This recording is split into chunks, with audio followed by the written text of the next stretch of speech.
بسم اللہ الرحمن الرحیم۔ السلام علیکم ورحمۃ اللہ وبرکاتہ۔ ناظرین کرام، آپ نے اکثر لوگوں سے سنا ہوگا کہ نبی پاک صلی اللہ علیہ وآلہ وسلم نے ساری زندگی نماز کے لیے اذان نہیں دی۔ وہ کون سی وجہ تھی کہ جس کی وجہ سے نبی اکرم صلی اللہ علیہ وآلہ وسلم نے اذان نہیں دی؟ کیا یہ حقیقت ہے کہ واقعی نبی پاک صلی اللہ علیہ وآلہ وسلم نے اذان نہیں دی؟ اس بات میں کتنی صداقت ہے؟ آئیے آج کی اس ویڈیو میں تفصیل سے پہلے کچھ احادیث اذان اور مؤذن کی فضیلت کے بارے میں سماعت فرمائیے۔ اذان اسلام کا شعار ہے، اس کی اہمیت اور عظمت مسلم ہے، اور مؤذن کا بھی بہت اونچا مقام ہے۔ احادیث میں مؤذن کی فضیلت کے سلسلے میں بہت ساری روایتیں وارد ہیں، چند روایتیں ملاحظہ ہوں۔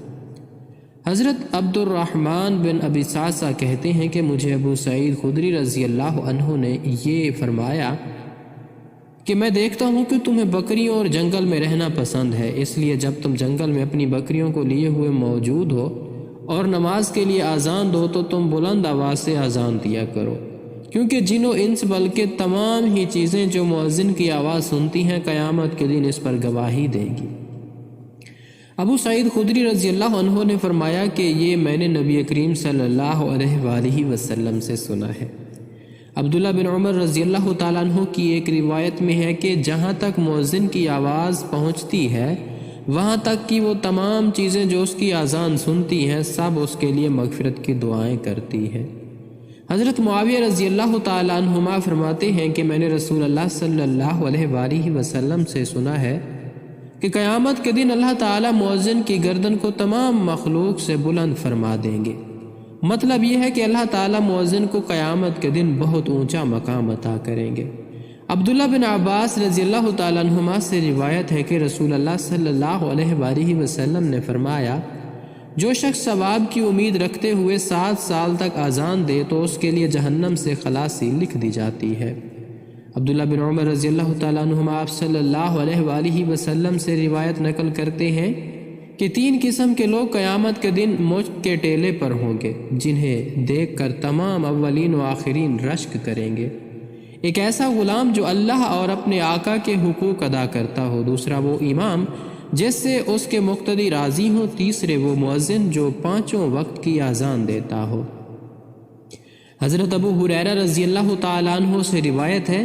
کہ رسول اللہ صلی اللہ علیہ وآلہ وسلم نے فرمایا، اگر لوگوں کو معلوم ہو جائے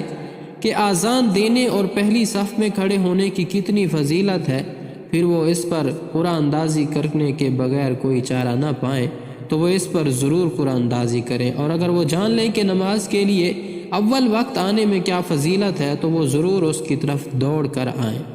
اور اگر وہ جان لیں کہ نماز عشاء اور نماز فجر کی کتنی فضیلت ہے تو وہ ضرور ان میں شریک ہوں، اگرچہ انہیں سرین کے بل گھسٹ کر آنا پڑے۔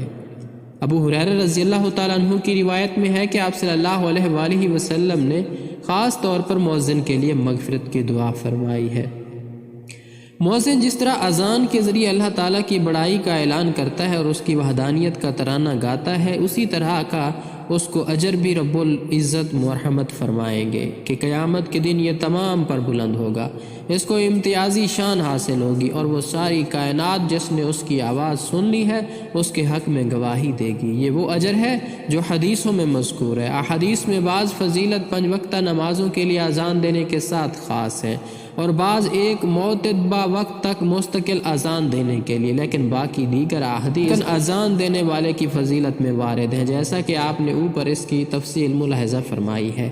لہٰذا اللہ کی رضا کے لیے جو اذانیں دی گئی ہیں، قیامت میں اس کا اجر اور اذان دینے والے سے متعلق جو فضیلتیں وارد ہیں، انشاءاللہ اذان دینے والے کو وہ فضیلتیں حاصل ہوں گی۔ ناظرین گرامی، آخر میں ہم آپ کو بتاتے چلیں کہ کیا واقعی نبی پاک صلی اللہ علیہ وآلہ وسلم نے ساری زندگی اذان نہیں دی؟ اس کی کیا وجہ تھی اور کیا حقیقت ہے، آئیے جانتے ہیں۔ واضح ہے کہ آپ صلی اللہ علیہ وآلہ وسلم سے نفس اذان تو قطعی طور پر ثابت ہے، اس میں کسی کا کوئی اختلاف نہیں، اس لیے کہ سنن ابی داؤد اور جامع ترمذی میں روایت ہے کہ حضرت حسن رضی اللہ عنہ کی ولادت کے وقت نبی کریم صلی اللہ علیہ وآلہ وسلم نے ان کے کان میں اذان دی تھی۔ باقی آپ صلی اللہ علیہ وآلہ وسلم سے نماز کے لیے اذان دینا ثابت ہے یا نہیں، اس بارے میں شروع ہی سے ائمہ محدثین میں اختلاف چلا آ رہا ہے۔ ائمہ محدثین کی اس بارے میں دو رائے ہیں۔ امام محی الدین نووی اور علامہ جلال الدین سیوطی رحمۃ اللہ علیہ وغیرہ کا موقف ہے کہ نبی کریم صلی اللہ علیہ وآلہ وسلم سے اپنی حیات طیبہ میں دوران سفر نماز کے لیے ایک مرتبہ اذان دینا ثابت ہے۔ ان حضرات کا استدلال و ماخذ جامع ترمذی میں حضرت یعلا بن مرہ الثقفی کی روایت ہے۔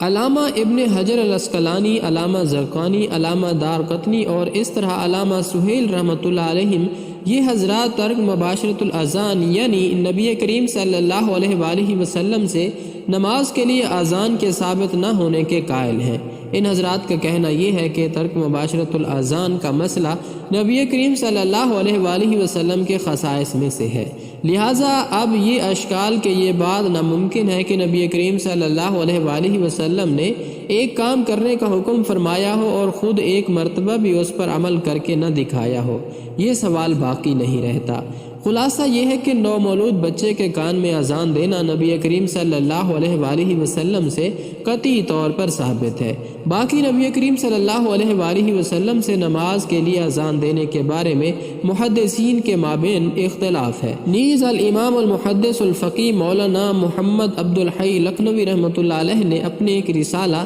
بنام خیر الخبر فی اذان خیر البشر میں ائمہ محدثین کے درمیان اختلاف ذکر کرنے کے بعد تحریر فرمایا ہے کہ ابھی تک اس بارے میں کسی نے کوئی حتمی رائے قائم نہیں کی، لہٰذا ہمیں بھی اس بارے میں توقف اختیار کرنا چاہیے۔ نیز مولانا عبد الحی لکھنوی رحمۃ اللہ علیہ نے اپنے اسی رسالے میں ترک مباشرت الاذان بنفس نفیس اذان نہ دینے کی چند وجوہات ذکر کی ہیں، جن میں زیادہ صحیح اور قوی وجہ یہ لکھی ہے کہ نبی کریم صلی اللہ علیہ وآلہ وسلم کے اذان نہ دینے میں در حقیقت خلفائے راشدین کے مشقت میں پڑنے اور احکام شریعہ میں خلل واقع ہونے کے اندیشے سے بچنا تھا۔ وہ اس طرح کے نبی کریم صلی اللہ علیہ وآلہ وسلم جب بھی کوئی کام شروع فرماتے تو پھر اس پر مواظبت اور مداومت اختیار فرماتے، جبکہ منصب رسالت اور احکام شریعہ مثلاً کفار سے قتال، لوگوں کے درمیان فیصلے وغیرہ جیسی بڑی ذمہ داری انجام دینی تھی، تو اذان سے زیادہ اہم اور ضروری تھی۔ اگر نبی کریم صلی اللہ علیہ وآلہ وسلم اذان دیتے، اس پر مواظبت فرماتے، تو اس طرح نبی کریم صلی اللہ علیہ وآلہ وسلم کے اتباع میں خلفائے راشدین کو بھی مواظبت کرنی پڑتی، جس کی بنا پر دوسرے اہم امور میں خلل واقع ہونے کا اندیشہ تھا، اس لیے آپ صلی اللہ علیہ وآلہ وسلم نے اذان نہیں دی۔ واللہ اعلم۔